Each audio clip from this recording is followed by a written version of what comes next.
Muy buenos días, hermanos, hermanas. Les saludamos en el amor de Cristo Jesús, con el gozo de podernos reunir, conectar de esta manera también con los que nos escuchan en línea, y agradecidos con Dios por la bendición que es de tener este grandísimo privilegio de escudriñar las Escrituras, de aprender, de estudiar lo que fue escrito para nuestra enseñanza, dice la Biblia, y de tomar esas cosas y de pedirle a Dios que las plante en lo más profundo de nuestro corazón, para que, aprendiendo su verdad, nos enseñe a aplicar lo aprendido y podamos así dar testimonio de la gracia y la misericordia que Dios ha derramado en nuestras vidas.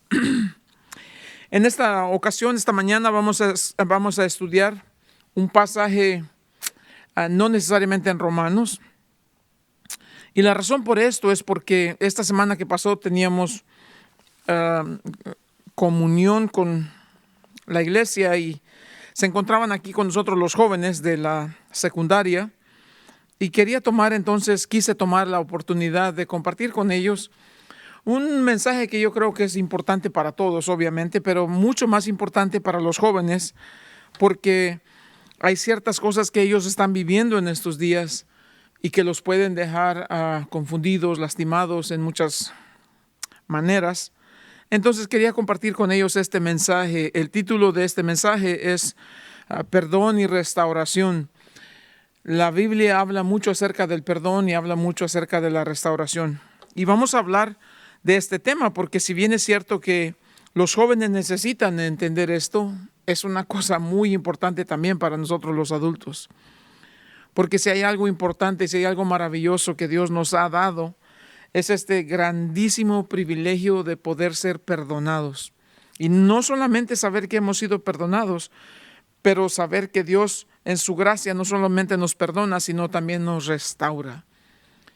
Dios está en el negocio siempre de restaurar vidas, matrimonios, familias, comunidades, inclusive naciones. Entonces, de verdad creo que es muy importante este mensaje, y por eso quería tomar este tiempo, ya que estábamos en el fluir de este tema, entonces, para compartir también con ustedes. Padre bueno, Señor, esta mañana te damos gracias por las bendiciones de tu presencia en nuestras vidas, por tu mano poderosa, por tu provisión, Dios, por todo lo que eres y también por todo lo que haces por nosotros, Señor. Gracias, Dios, que en tu infinita bondad nos has bendecido con la verdad de tu palabra. Señor, en verdad la vida sería muy difícil para nosotros si no fuera porque somos bendecidos por este grandísimo privilegio de escudriñar tu palabra, de tener la palabra escrita en nuestras manos y leerla sabiendo que eres tú mismo hablándonos a nosotros, que tu palabra es viva y eficaz y más cortante que una espada de dos filos, que penetra y discierne. Entonces, gracias, Dios, por esta mañana. Te pido, Dios, que nos hables y que nos enseñes para que podamos ser edificados en la fe. Te lo pedimos en el nombre de Cristo Jesús. Amén. Como dije, el perdón de los pecados es de los regalos más grandes que Dios le ha dado al hombre. No creo que haya algo más hermoso que esa satisfacción, esa paz que viene a nosotros cuando sabemos que nuestros pecados han sido perdonados. En la Biblia, y vamos a ver el caso específico de un hombre llamado Pedro. Y si acaso vamos a hablar de Pedro es porque en el Nuevo Testamento no creo que haya alguien, tal vez Pablo, pero en diferentes circunstancias, pero Pedro en una manera tan radical falló miserablemente al negar a Cristo Jesús 3 veces, aún después de que Jesús le había advertido que lo iba a hacer. Y obviamente Pedro, en su valentía, en su coraje, en su arrebate, dijo: Señor, yo estoy dispuesto no solamente a ir a la prisión, sino a morir por ti. Y Jesús le va a decir: bueno, antes que el gallo cante, me habrás negado 3 veces. Y así fue. Jesús le dijo: Pedro, Satanás me ha pedido que le deje zarandearte como a trigo. Pero yo he orado por ti, que tu fe no te falle, que no te falte. Y una vez que regreses, dice, restaura a tus hermanos. Aún a pesar de esas advertencias, de todos modos, Pedro falló miserablemente. Entonces, vamos a estudiar esos versos, ese pasaje. Y queremos entenderlo de esa manera, lo maravilloso que es que la Biblia hable del perdón. De una manera bíblica, ¿qué es el perdón? No es el perdón de dientes hacia afuera. Bíblicamente hablando, el perdón es totalmente distinto. Y que la Biblia nos diga que hay esperanza. Y no solamente de ser perdonado, pero de ser restaurado, justo como fue el caso de Pedro. Creo que hay un poema importantísimo que ilustra muy bien el punto que quiero compartir con ustedes. Y le voy a tratar de leer, a ver si tiene sentido, porque originalmente se escribió en inglés y al traducir muchas veces no suena, pero quiero hacer lo mejor que pueda para que tomen al menos el significado principal. El poema se titula Y Dios dijo sí. No sí como afirmación, pero y sí, así en ese tipo. Y Dios dijo, y si nunca sentiste dolor, entonces ¿cómo sabrás que yo soy tu sanador? Y si nunca pasaste por las dificultades, entonces ¿cómo sabrás que estoy aquí para rescatarte? Y si nunca cometiste errores, entonces ¿cómo sabrás que yo soy perdonador? Y si nunca estuviste en problema, entonces ¿cómo sabrás que estoy listo para ayudarte? Y si nunca pasaste por el sufrimiento, entonces ¿cómo sabrás lo que yo sufrí?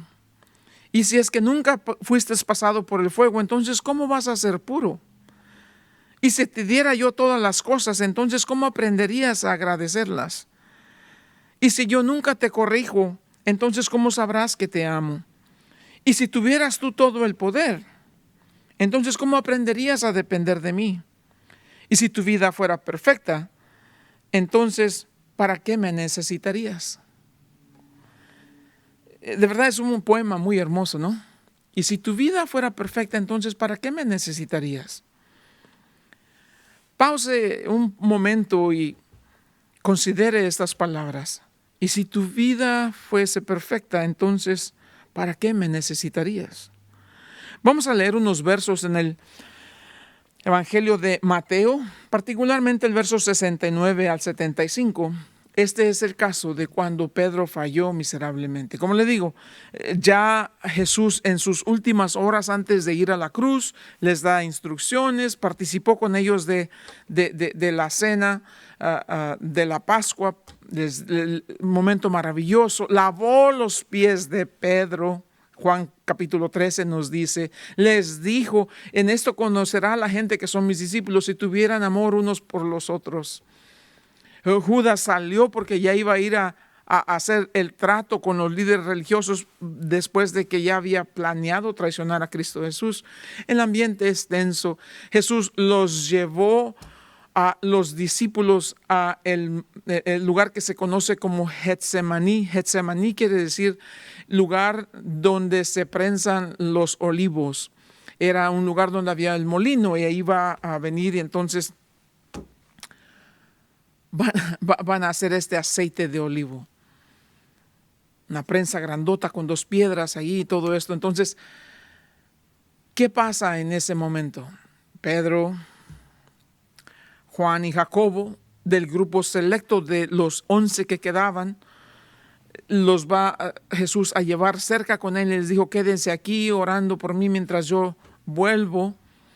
Volvió Jesús y los encontró dormidos. Les dijo, ¿por qué están dormidos? ¿No pudieron orar conmigo una hora? Volvió a ir a orar y regresó y los volvió a encontrar dormidos. La tercera vez los encontró dormidos y dijo, pues ya duérmanse pues. Y justo entonces viene Judas, que viene guiando al grupo de soldados de la guardia del sumo sacerdote y van a tomar a Jesús preso y lo van a llevar al sumo sacerdote y luego de ahí lo van a llevar con Herodes y luego después lo van a llevar con Pilato y todas estas cosas. A la mañana siguiente, a las 9 de la mañana, va a estar colgando en la cruz. Antes de que todas estas cosas sucedan, Jesús le dice a Pedro: Satanás me ha pedido que le dejes zarandearte como a trigo. Estoy dispuesto a ir a la cárcel, no solamente a la cárcel, sino a morir por ti. Me vas a negar. Así que arrestaron a Jesús, lo llevaron a donde estaba. El Evangelio de Juan nos dice que Juan conocía a uno de los hombres estos que estaban a cargo de este juicio mal e ilegalmente llevado a cabo, pero le dieron acceso a Juan, y por alguna razón Juan le dio acceso a Pedro también.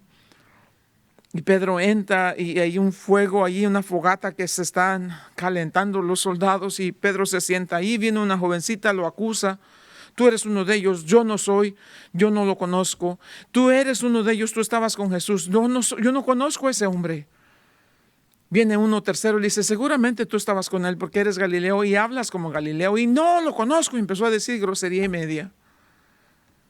En ese momento el gallo cantó y Pedro ya ha negado. Veamos los versos. Mateo capítulo 26, verso 69. Pedro estaba sentado fuera en el patio y se le acercó una criada diciendo: tú también estabas con Jesús el Galileo. Mas él negó delante de todos diciendo: no sé lo que dices. Saliendo él a la puerta, le vio otra y dijo a los que estaban ahí: también él estaba con Jesús el Nazareno. Pero él negó otra vez con juramento: no conozco al hombre. Un poco después, acercándose los que por allí estaban, dijeron a Pedro: verdaderamente también tú eres uno de ellos, porque aún tu manera de hablar te descubre. Entonces él comenzó a maldecir y a jurar: no conozco al hombre. Y enseguida cantó el gallo. Entonces Pedro se acordó de las palabras de Jesús que le había dicho: antes que cante el gallo me negarás 3 veces. Y saliendo fuera lloró amargamente. Ese es el trasfondo del mensaje que quiero compartirles, pero hay un par de versos en Lucas que nos dice algo que va a suceder en ese momento. Aquí nomás nos dice que entonces se acordó de las palabras de que Jesús le dijo: antes que el gallo cante me negarás 3 veces, y luego salió afuera y después dice que lloró amargamente. Entonces, pero en Lucas nos dice algo importante. Dice en el capítulo 22, verso 61, entonces, vuelto el Señor, miró a Pedro. Antes de que diga aquí, en donde leímos, cuando dijo: no conozco al hombre, y enseguida cantó el gallo, entonces Pedro se acordó de las palabras de Jesús. Antes de eso, la Biblia aquí en Lucas capítulo 22, verso 61 nos dice que en ese momento que dijo: no lo conozco, y el gallo cantó, como que se dio cuenta que así como dijo Jesús, así exactamente sucedió, y se quedó mirando, y los ojos de Jesús se clavaron en los ojos de Pedro. Eso es lo que dice Lucas. Al mirar los ojos de Jesús, ahora acuérdense, a este momento Jesús ya ha sido golpeado, escupido y maltratado físicamente. Su cara está posiblemente ensangrentado ya, hinchado por los golpes. Y aún así esos ojos puros penetraron la mirada de este hombre, Pedro. Y en ese momento, así es el contexto, en ese momento Pedro se acordó de las palabras. En cuanto vio a Jesús y quedó clavada la mirada de Pedro en los ojos ensangrentados, hinchados de Cristo Jesús, de inmediato sonaron esas palabras: Pedro, antes que cante el gallo me habrás negado 3 veces. Por eso dice que después de esto se acordó Pedro de las palabras del Señor. Salió afuera huyendo, y una vez que salió, lloró amargamente. Hay 2 partes aquí en esta historia. Número 1 es la manera en que Pedro negó a Jesús. Y segundo, cómo Jesús va a perdonar y a restaurar a Pedro, su discípulo. Detrás de esta historia hay una grandísima verdad que quiero que, por favor, en el nombre de Jesús, no la olviden. Detrás de toda esta historia El fallar es un evento en nuestra vida, no es nuestro destino final. Fallar es un acontecimiento, es un evento en la vida, no es el destino final. Acuérdense de eso, por favor, porque aquí tenemos uno de los más grandes ejemplos de lo que Dios hace cuando uno de sus hijos, una de sus hijas falla. La condenación del enemigo, la culpa de tu conciencia, la acusación que viene de haber herido, de haber lastimado, de haber dicho algo, de haber hecho algo en contra de alguien que amas y que te ama, es una cosa horrible. Y en ese momento el enemigo va a aprovechar para decirte toda clase de improperios y por qué eres lo más miserable, pero eres lo peor de lo peor, lo más bajo de lo bajo. Eres lo más vil, lo más inmundo que jamás ha existido en el planeta. Él te va a bombardear con todas esas cosas porque a Él le conviene hacerte dudar del perdón que hay en Dios. A Él le conviene hacerte creer que Dios jamás te va a perdonar. Porque una vez corras a esconderte, eso es lo que hace una persona que ha fallado, se va a aislar de aquellos a quienes ofendió. Se va a apartar por completo. Y allí en la esquina de la oscuridad de tu condena, de tu culpa, te va a encontrar el diablo y te va a bombardear todo el día, todos los días, para decirte que eres un miserable y que no hay manera que seas perdonado. Entonces acuérdate, el fallar en la vida es un evento, no es el destino final. Es decir, en el largo camino de lo que se conoce como la vida va a haber muchas fallas, pero tu destino no es en una de ellas. Tu destino es la gloria eterna con Cristo Jesús, porque eres hijo de Dios, eres hija de Dios, y que nadie te diga y que nadie te engañe y que nadie te robe esta esperanza. Tu destino es para siempre con Cristo Jesús en el cielo, porque la sangre poderosa de Cristo Jesús fue derramada por tu pecado, por tu maldad, por tu culpa. Y una vez que Jesús pagó por ti, dijo, pagado en su totalidad, consumado es, y ya no hay nada ni nadie que te puede separar del amor de Dios que es en Cristo Jesús. Eso no se te debe olvidar jamás. Cuando falles, que es continuamente, repetidamente, aunque no lo quieras creer, aunque no lo aceptes, todos fallamos. Jesús no dijo que ya al ser salvos íbamos a ser perfectos. No, la salvación nos trae conscientemente a un lugar donde sabemos que necesitamos esa transformación. Necesitamos renovar nuestro espíritu, nuestra mente. Entonces, ¿qué pasa? Cuando fallas, no quiere decir que ya echaste a perder todo en su totalidad. Solamente significa que cuando fallas, has tenido que aprender lecciones que eran necesarias. Cuando fallas no quiere decir que eres un derrotado para siempre. No. Solamente significa que no eres tan inteligente como pensaste que eras. Cuando falla no es para que te des por vencido. No. Es para que aprendas a depender de Dios para todo lo que haces. Cuando fallas no es porque Dios ya te abandonó para siempre. Solamente significa que Dios tiene un plan que es mucho mejor que el tuyo. Así que entiende estas cosas. Ustedes y yo que hemos fallado, ya entendemos esto. Aquel que dice, yo nunca he fallado, pues examina tu corazón, hermano o hermana. Esta historia es para todos nosotros, porque de alguna manera todos hemos fallado. Y cuando pasó estas cosas nos sentimos como un torbellino de emociones, nos sentimos avergonzados. Hay mucha ira, hay mucha frustración, hay mucho temor, hay mucha vergüenza. Nos sentimos sucios, indignos. Sabemos que hemos lastimado a alguien. Y nos atormenta pensar, ¿será que alguna vez puede restaurarse mi amistad con esa persona? ¿Qué piensan ahora de mí? Te aseguro que Pedro nunca olvidó lo que pasó esa noche. Por todo el resto de su vida, nunca olvidó esa horrible experiencia. Por lo mismo, él es una ilustración viva de ese principio que Pablo nos habla y nos dice, mire, aquel que cree que es firme, vea que no caiga. ¿Qué pasó con Pedro? ¿Por qué cayó? Oh, cayó porque en algún momento se sintió que era espiritualmente fuerte, cuando en realidad todos somos débiles. Aún a pesar de que tuvo grandes privilegios espirituales, caminó con Jesús 3 años y medio. Y grandes experiencias. Caminó sobre el agua este hombre.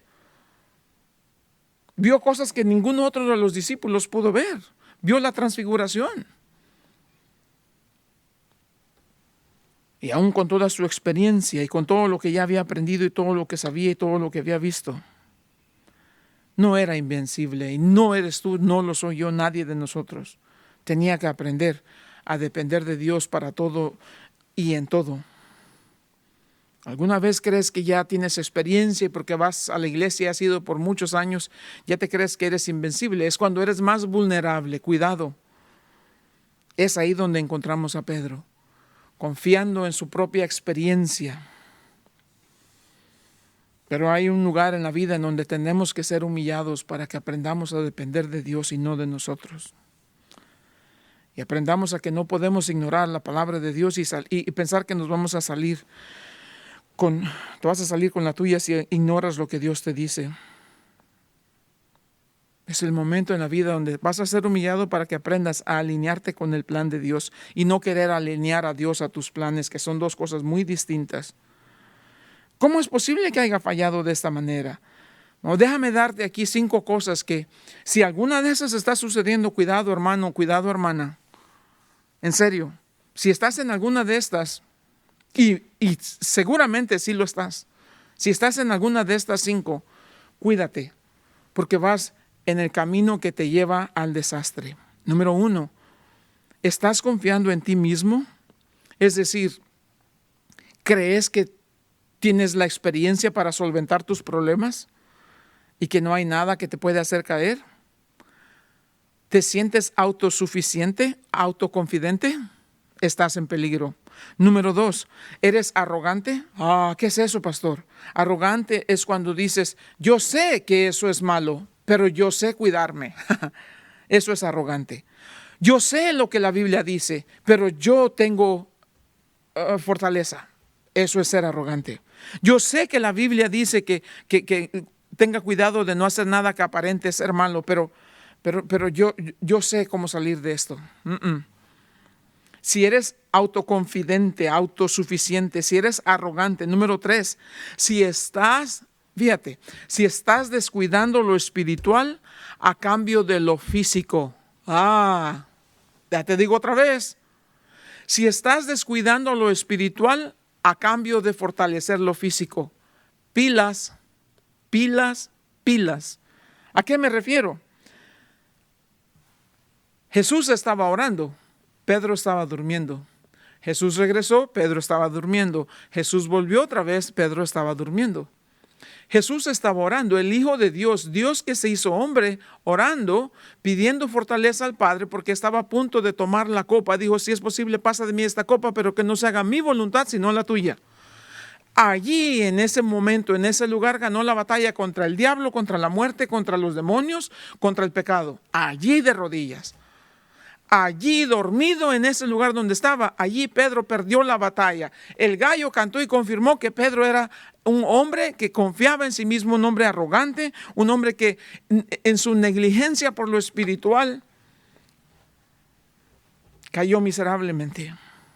Número 1, confianza en sí mismo, arrogancia. Número 3, negligencia espiritual. Número 4, independencia. Eres muy independiente.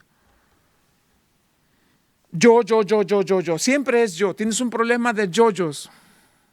Cuando te dicen a alguien, ¿sabes qué, hermano? Hermana, eso no está bien. Yo no creo que... Oye, estás manejando mal. Yo no.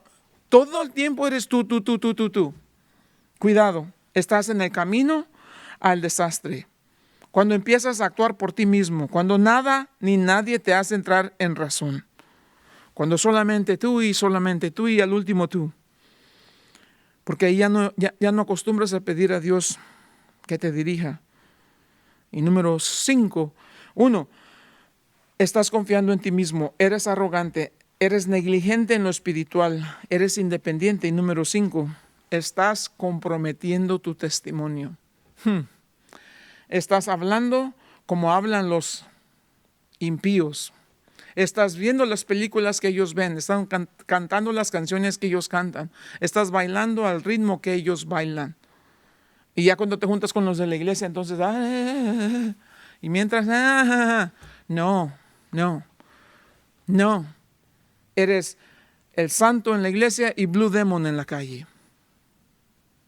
Y cuidado cuando andes allá afuera con los demás, porque entonces eres 1000 máscaras. Eso es que estás comprometiendo tu testimonio. Esas 5 cosas, y hay más, pero nada más 5 para que no se te haga difícil acordarte. Esas 5, cualquiera de esas 5 te dice que estás en el camino derechito al desastre. Si crees que puedes manejar cualquier situación y que no necesitas de la ayuda de Dios, estás en serios problemas. Y ese fue el problema con Pedro. Era la hora más oscura en toda la historia de la humanidad. Los demonios andaban sueltos. Satanás estaba a todo lo que daba tratando de derrotar a Cristo Jesús. Las fuerzas de oscuridad en regiones celestes estaban todas con toda su fuerza en contra del Hijo de Dios. Y Pedro dormido, confiando en sí mismo, arrogantemente diciendo, yo soy capaz de morir por ti, Señor. Aunque todos estos, independientes, todos estos te nieguen, yo soy mejor que ellos. Ahí están las 5 en una sola persona. Y aún así, déjame decirte, lo maravilloso de esta historia, que el verdadero Pedro no se mira en el momento en que negó a Jesús. El verdadero Pedro se va a mirar en el momento en que se arrepiente. Ahí está la clave de lo que la Biblia nos enseña. El quien tú eres no es en el momento en que caíste, sino en el momento en que corres a pedir perdón y ser restaurado. Acuérdate que hubo otro hombre también que cayó miserablemente y su nombre es Judas. Y los dos, Pedro y Judas, fallaron miserablemente. Pero aquí hay algo bien importante. Jesús cuando le dijo a Pedro, Satanás ha pedido que lo dejes zarandearte como a trigo. En realidad dijo que a zarandearlos a todos, pero dice zarandearlos como a trigo. Pero yo he orado por ti. Ese ya es singular. Yo he orado por ti para que tu fe no falle, no falte. Y cuando regreses, fortalece a tus hermanos. O sea, Satanás pidió permiso a Jesús para zarandear a Pedro. A todos, pero particularmente a Pedro. Satanás tuvo que pedir permiso a Jesús para poder zarandear a Pedro. Y lo interesante es que Jesús le dijo sí a Satanás que lo zarandeara a Pedro, porque tenía que enseñarle esa lección. Pero hay otro hombre que se llamaba Judas. Y lo que me llama la atención es que el Evangelio de Juan dice solamente, y Satanás entró en él. Satanás no pidió permiso para entrar en Judas. Vean esto. La Biblia dice, y Satanás entró en él. Satanás ya había entrado en él, dice después. ¿Por qué Satanás no pidió permiso para entrar en Judas, pero sí pidió permiso para entrar en Pedro? Porque Judas nunca fue de Jesús. Satanás no pide permiso para entrar a lo que es suyo. Cuidado ustedes que dicen que ay, el demonio le tocó y que nada. Y no anden diciendo esas cosas porque eso es mentira del mismo diablo. Satanás solamente puede tocar lo que es suyo. Cuando estén diciendo que Satanás le tocó, que Satanás le entró, que el demonio le tocó y que esto, que el otro, que expúlsenle demonios. Si tienen que expulsarle demonios a alguien es porque esa persona es del demonio, no le expulses demonio. Predícale a Jesús porque lo que necesita esa persona es a Cristo Jesús en su corazón. Porque cuando Jesús está en su corazón, la Biblia dice, mayor es el que está en mí que el que está en el mundo.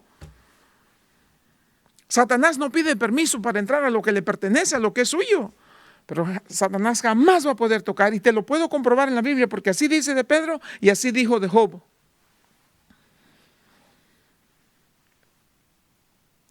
Claro, por eso vemos que Judas lloró también, pero de remordimiento. Pedro lloró amargamente de arrepentimiento. Dos cosas totalmente. A él le remordía el haber sido descubierto.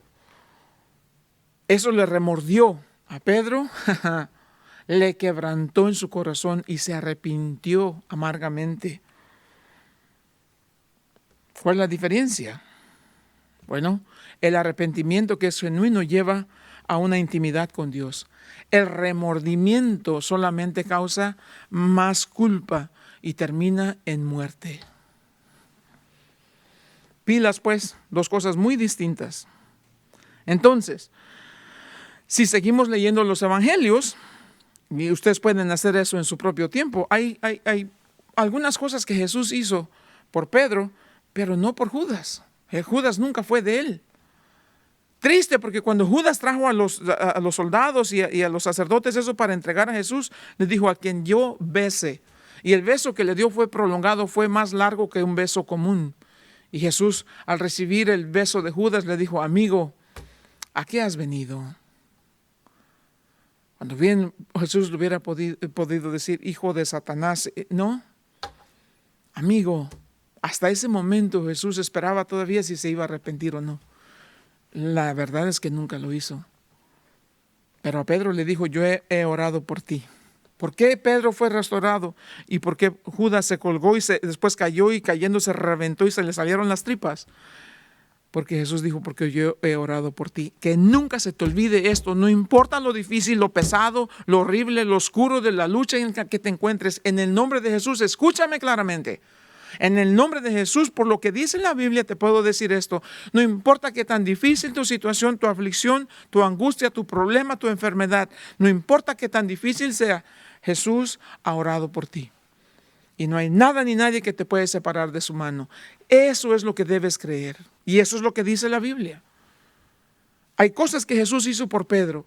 Número uno, al resucitar, encontrándose a las mujeres, el ángel le dice: hey, ¿no estás buscando aquí al que vive? Jesús resucitó.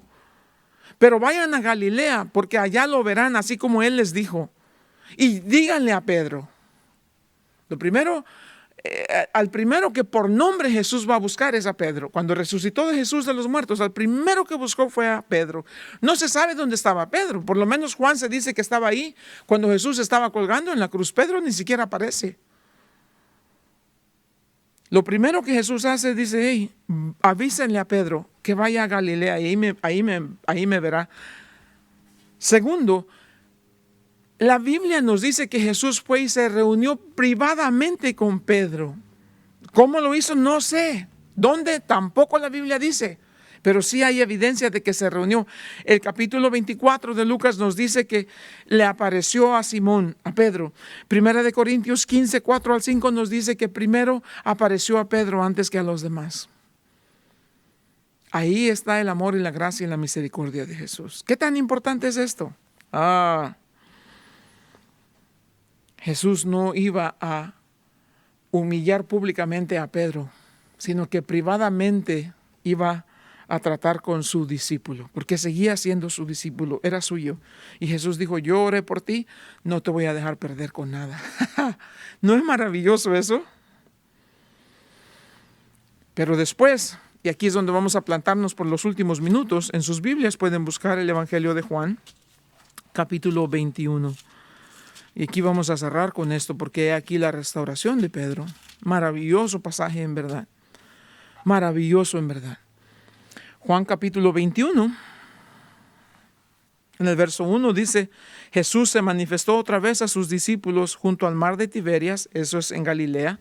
Quiere decir que les dijo Jesús: vayan a Galilea y ahí me verán. Ahora, la mayoría de los discípulos eran de Galilea y volvieron allá. Pero aquí vamos a ver algo importante. A pesar de que Jesús ha hablado con Pedro y le ha dicho estas cosas, Pedro todavía no capta la magnitud de lo que esto significa. Y parece ser que más adelante va a decir: yo voy a pescar, y otros le van a decir: ya, nosotros también vamos contigo. Como dijo: yo voy a volver a hacer lo mismo que antes era. Ya se acabó todo, ya voy a hacer lo mismo que antes fui.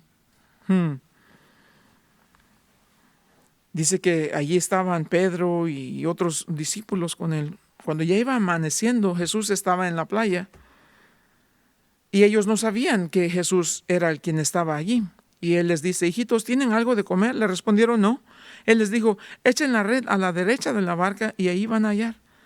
Entonces echaron y ya no podían sacar la red por la gran cantidad de peces. Entonces Pedro, el verso 7 nos dice, dijo, es el Señor. Cuando oyó que era el Señor, se ciñó la ropa. No, perdón. Juan le dice a Pedro, es el Señor. Pedro, una vez que oyó que dijo es el Señor, Pedro entonces se puso su túnica y se aventó al agua y nadó hacia donde estaba Jesús. Los otros discípulos se quedaron en la barca y obviamente tenían que venir arrastrando la red porque eran muchos los peces. Cuando llegaron a tierra, dice, vieron brasas puestas, un fuego, y había un pez encima de las brasas. Y Jesús les dijo, traigan de los peces que acaban de pescar. Entonces Pedro fue y sacó la red.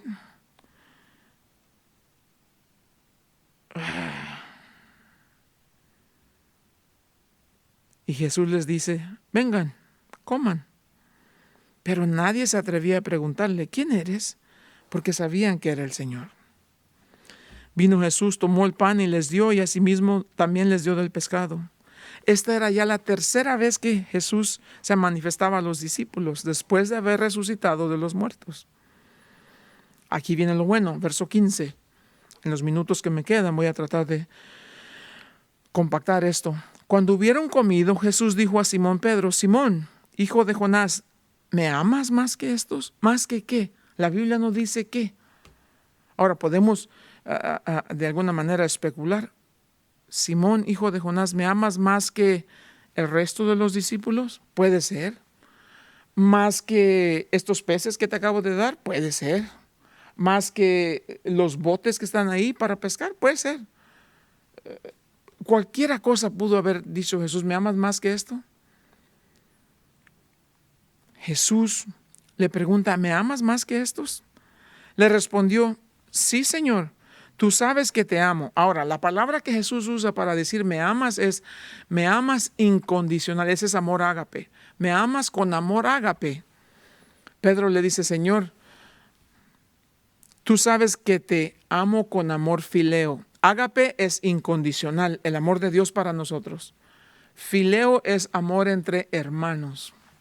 ¿Me amas incondicionalmente? Aquí viene la pregunta. Jesús prácticamente le está diciendo, Pedro, ¿me amas incondicionalmente como yo te amo a ti? Pedro le dice, Señor, tú sabes que te amo como a un hermano. El Señor le dice, apacienta mis corderos. Volvió a decirle la segunda vez, Simón, hijo de Jonás, ¿me amas? Pedro le respondió, sí, Señor, tú sabes que te amo como a un hermano. Le dijo, pastorea mis ovejas. Verso 17, le dijo la tercera vez, Simón, hijo de Jonás, ¿me amas? Ahora Jesús le dice, ¿en verdad me amas como a un hermano? Sí, Jesús bajó al nivel de Pedro. 2 veces le dijo, ¿no me amas incondicionalmente como yo te amo a ti? Señor, te amo como a un hermano. A eso puedo llegar. Solamente hasta ese nivel. Ya no voy a abrir mi boca a decir lo que no soy. Ya no voy a aparentar. Ajá, ya aprendió la lección. No voy a decir más de lo que debo decir. La realidad es que si digo que te amo incondicionalmente, tú sabes y ves mi corazón que no te amo así, te amo como a un hermano. Ese es el punto. Jesús le dice, entonces, ¿me amas como un hermano? Pedro se entristeció que le dijese la tercera vez. ¿Por qué le preguntó 3 veces? ¿Cuántas veces lo negó?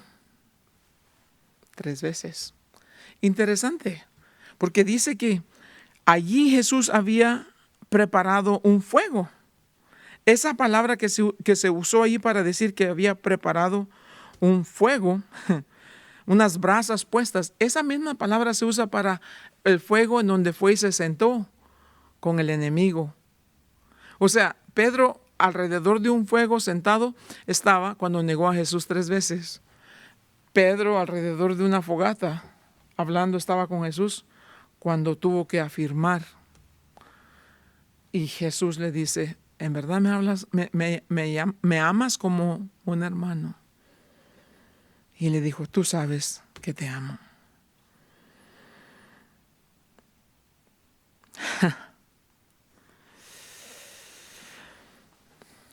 Interesante. ¿Por qué si Jesús estaba ahí y ellos estaban pescando toda la noche, por qué no les dijo antes dónde estaban los pescados para que agarraran? Porque tenían, acuérdate, vamos a pescar, yo también voy contigo. Como diciendo, se acabó todo, vamos de regreso a lo que somos. Y dijo Jesús, aún en lo que crees que eres experto vas a fallar si no cuentas conmigo.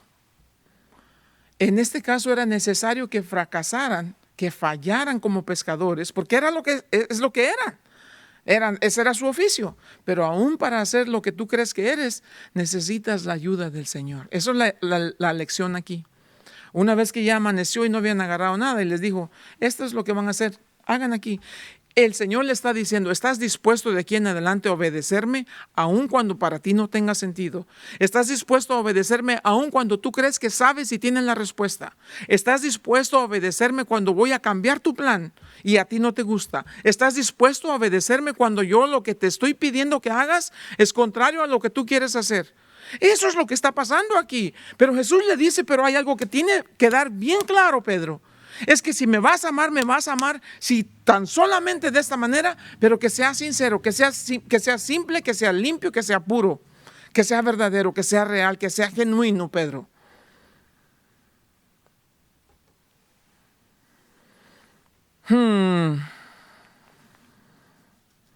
Dios está en el negocio de restaurar.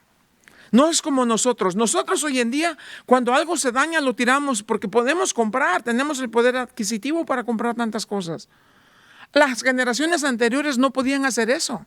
Todo lo reparaban. Si se quebraba una silla, el papá la reparaba. La cama la reparaba. El colchón lo remendaba. La ropa, las mamás la remendaban. Los pantalones prácticamente se deshacían antes que te compraran uno nuevo. Las camisas, los zapatos. Había zapateros de oficio. Había sastres.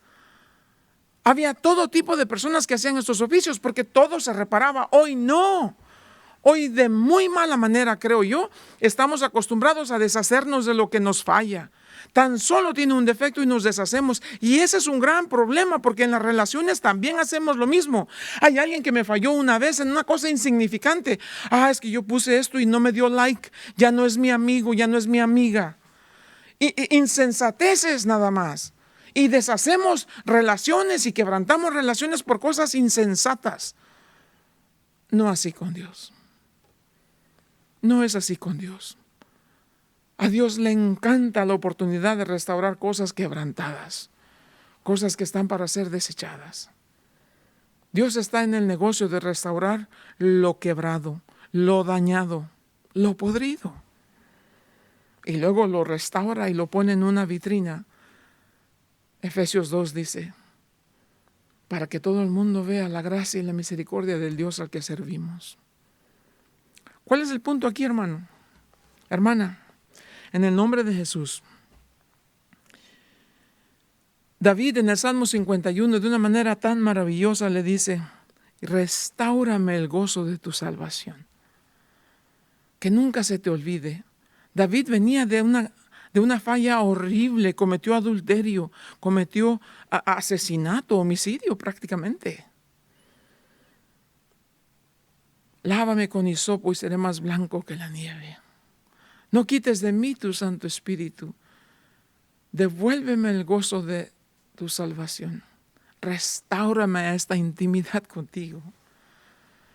No importa cuánto fallaste, no importa qué tan profundo, la gracia de Dios es más grande que tu pecado, que tus pecados. No importa lo que hiciste, cuándo lo hiciste, con quién lo hiciste, por qué lo hiciste. En el nombre de Cristo Jesús, no hay nada que la gracia de Dios no sea más profunda, más alta, más ancha, más grande. Acuérdate, ten cuidado de no deshacerte de tus relaciones o de personas o de esto, porque Dios no hace eso contigo.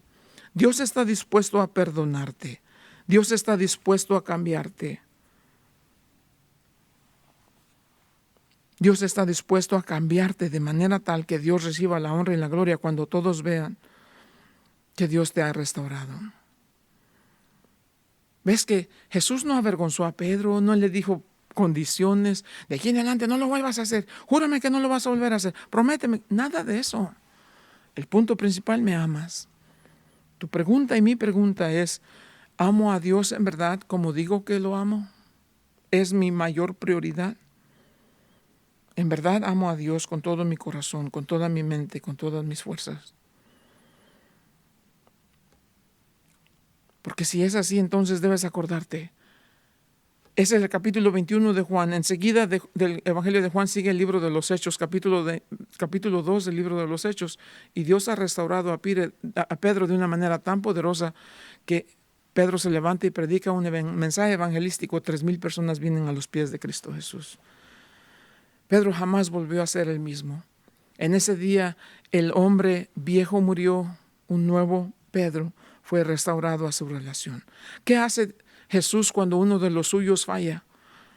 Lo redime. Es lo que Jesús hace. No lo tira, no se deshace de él, lo redime.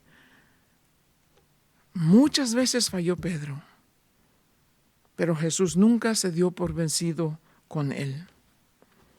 Porque eso es lo que el poema decía al principio, ¿se acuerdan? Si tu vida fuera perfecta, entonces, ¿para qué me necesitarías?